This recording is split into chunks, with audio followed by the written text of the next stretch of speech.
भगवान की।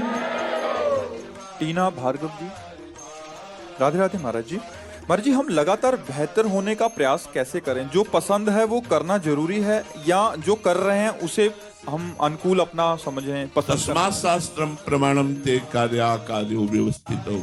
हम क्या कर रहे हैं, क्या करना चाहिए, क्या नहीं करना चाहिए, ये मनमानी नहीं होना चाहिए, शास्त्र सम्मत होना चाहिए। सदगुरु शास्त्र संत वाणी के अनुसार यदि हमारे आचरण होंगे तो हम बेहतर होते चले जाएंगे। बेहतर होने का मतलब क्या है? शरीर संसार की राग काम क्रोध लोभ मोह मद मत्सर, इनसे ऊपर उठते चले जाना।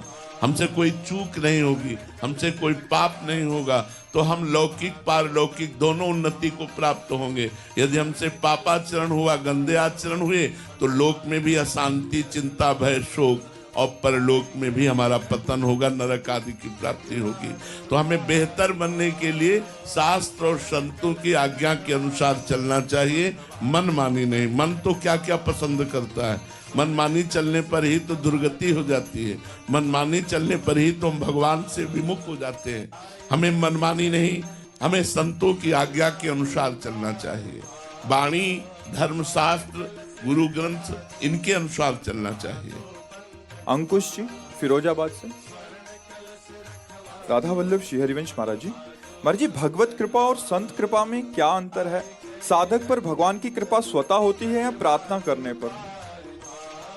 वैसे भगवान की जो कृपा है वो अहेतुकी होती है, न किसी साधन पक्ष से होती है, न प्रार्थना से होती है।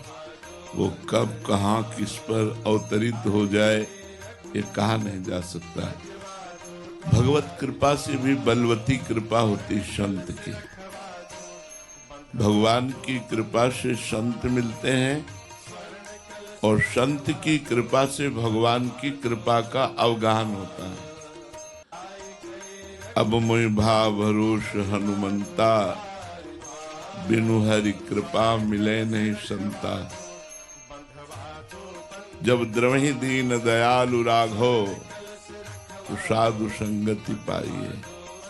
जब भगवान कृपा करते हैं, द्रवित होते हैं, तो संतों का समागम प्रदान करते हैं, और जब संत द्रवित होते हैं तो भगवान का साक्षात्कार करा देते हैं, भगवान की कृपा का परिचय करा देते हैं। यद्यपि संत और भगवंत दोनों अभेद हैं, तस्मित् तज्जने भेदा भावा।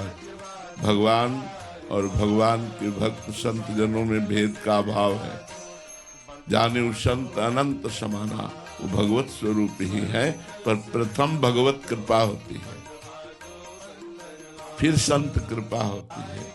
संत कृपा से भगवान के तत्व का, भगवान के स्वरूप का अनुभव होता है। समझ पा रहे जी?